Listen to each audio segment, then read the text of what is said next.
Think about your last grocery trip. Did you grab the same brand of coffee you always buy? We all have our go-to brands, the ones we choose without even thinking.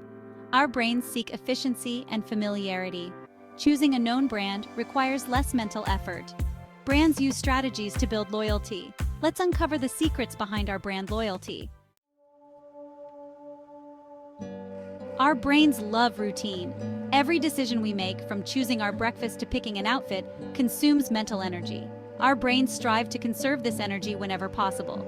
This is where brands come in. When we consistently have positive experiences with a particular brand, our brain starts associating that brand with a feeling of reward. This reward could be anything from the delicious taste of our favorite soda to the feeling of accomplishment after a successful workout using a specific fitness app. Over time, our brain creates a mental shortcut. It learns to associate the brand with the positive feeling, bypassing the need for conscious decision-making. This is how habits are formed, and brands are masters at leveraging this process. But it's not just about positive reinforcement. Brands also capitalize on our aversion to loss. We tend to stick with what we know even if it's not perfect, because the fear of trying something new and being disappointed is often greater than the potential benefit of switching. This fear of missing out, FOMO, is a powerful motivator, and brands expertly use it to keep us hooked. To understand how brands create these powerful habits, we need to look no further than the hook model, developed by author and entrepreneur Eyal. This model outlines a four-step process that, when used effectively, can turn casual users into loyal customers.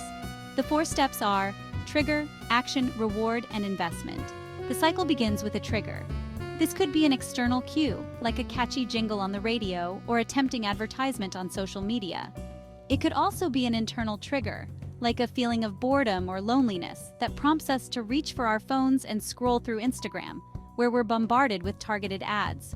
Once the trigger has captured our attention, it's time for the action. This is the desired behavior the brand wants us to take, whether it's making a purchase, clicking on a link, or simply spending more time engaging with their content. The easier and more frictionless the action, the more likely we are to take it.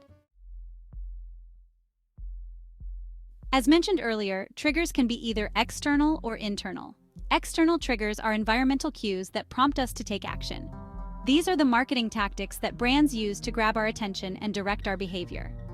Think about the last time you saw a billboard for a juicy burger while driving home from work. Suddenly, you're craving a burger, even though you weren't thinking about food before. That's the power of external triggers. Internal triggers, on the other hand, are rooted in our emotions and routines. These are the cravings and associations that brands tap into to make their products an ingrained part of our lives. For example, you might reach for your favorite energy drink every afternoon when you hit that familiar midday slump. The feeling of fatigue becomes the trigger, and the energy drink becomes the solution. The most successful brands masterfully blend both external and internal triggers to create a powerful feedback loop. They use external cues to grab our attention and then associate their products with our internal states and routines, making them seem indispensable to our daily lives. Once a trigger has captured our attention, the next step in the hook model is the action. The likelihood of us taking action depends on the perceived effort versus the anticipated reward. The fog behavior model states that motivation, ability, and a trigger must converge. Brands minimize friction and offer immediate gratification, like Amazon's one-click ordering. This makes action seamless and increases the likelihood of repeat behavior. The reward phase of the hook model is where the magic truly happens. This is where the brand delivers on its promise and provides us with the positive reinforcement that keeps us coming back for more. These rewards can take many forms, from the tangible to the intangible. They could be as simple as the satisfaction of quenching our thirst with our favorite beverage, or as complex as the social validation we receive from posting a witty comment on Twitter.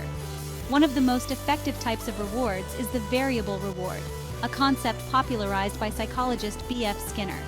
This involves providing unpredictable and inconsistent rewards, which triggers a surge of dopamine in the brain, the neurotransmitter associated with pleasure and anticipation. Think about the thrill of gambling or the addictive nature of mobile games that offer random loot boxes. Brands leverage this principle by offering surprise discounts, exclusive content, or personalized recommendations. This element of unpredictability keeps us engaged and coming back for more, hoping to hit the jackpot of rewards. The final stage of the hook model is investment. This is where the user puts something into the relationship with the brand, whether it's time, money, data, or social capital. These investments, even small ones, increase the likelihood of us returning to the brand in the future. This is because of a psychological principle known as the endowment effect, which states that we place a higher value on things we own or have invested in. Think about the loyalty programs offered by airlines, coffee shops, or credit card companies. These programs encourage us to invest in the brand by accumulating points or miles, which can be redeemed for future rewards. The more we invest, the more valuable the relationship becomes, and the less likely we are to switch to a competitor. But investments go beyond tangible rewards. They can also be emotional or social. When we publicly endorse a brand on social media, share our favorite products with friends, or leave positive reviews, we are making an investment that strengthens our bond with that brand.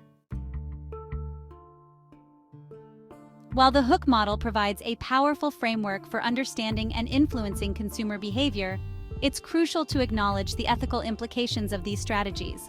When used responsibly, habit-forming products and services can enhance our lives by making everyday tasks easier, more enjoyable, or more efficient. However, when used unethically, they can exploit our vulnerabilities and lead to unhealthy addictions. The line between persuasion and manipulation can be thin. It's the responsibility of brands and product designers to use these techniques ethically, prioritizing user well-being alongside profit. Transparency is key. Users should be aware of the tactics being used to influence their behavior and have the ability to opt out or modify their experience. Furthermore, it's important to recognize that not all habits are created equal. Some habits, like exercising regularly or reading daily, can be incredibly beneficial. Others, like compulsively checking social media or spending excessive amounts of money on in-app purchases, can be detrimental to our mental health and financial well-being. The principles of the hook model can be seen in action across a wide range of industries and products. Social media platforms are a prime example. They use a combination of external triggers, notifications, updates, and internal triggers, fear of missing out, desire for social connection, to keep us glued to our screens. The action of scrolling through our feeds is effortless and instantly rewarding, thanks to the variable rewards of new content, likes, and comments. Another example is the fitness tracking industry. Wearable devices and fitness apps use a combination of goal setting, progress tracking, and social competition to motivate users to stay active. The act of closing your activity rings or achieving a personal best releases a surge of dopamine, reinforcing the habit of regular exercise. However, it's important to note that not all applications of the hook model are created equal. Some products, like mobile games that employ predatory monetization strategies, or social media platforms that prioritize engagement over user well-being, can have detrimental effects on our mental health, relationships, and finances. When used responsibly and ethically, the principles of habit formation can be harnessed to create products and services that genuinely enhance our lives. Imagine a world where learning a new language, sticking to a meditation practice, or managing our finances becomes as effortless and enjoyable as scrolling through our social media feeds. By understanding the psychology of motivation, reward, and habit formation, brands can create experiences that empower users to achieve their goals, build healthier habits, and live more fulfilling lives. This requires a shift in focus from maximizing engagement at all costs to prioritizing user well-being and long-term value. Ultimately, the responsibility lies with both brands and consumers.